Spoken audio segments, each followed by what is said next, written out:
ঢাকা থেকে 6:45 ছেড়ে এখন ঠিক বেলা 12:42 ইলিশা লঞ্চ ঘাটে এসে পৌঁছলো এমবি দোয়েল পাখি 1 মেসার্স পাতারহাট শিপিং লাইন্সের সর্বপ্রথম নৌযান এমবি দোয়েল পাখি 1 নৌযানটি দীর্ঘদিন ধরে সার্ভিস দিয়ে যাচ্ছে ঢাকা কালীগঞ্জ ইলিশা নৌ রুটে।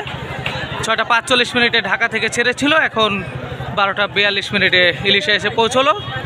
ভায়া ঘাট করেছিল উলানিয়া কালীগঞ্জ, এখন পুনরায় যাত্রী নিয়ে 1:20 আবার ইলিশা থেকে ছেড়ে যাবে ঢাকা উলানিয়া কালীগঞ্জের উদ্দেশ্যে।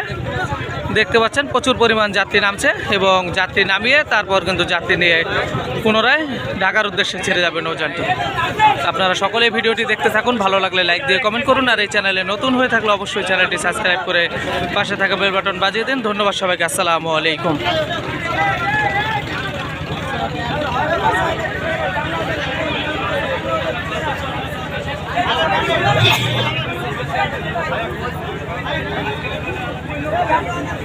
Thank you.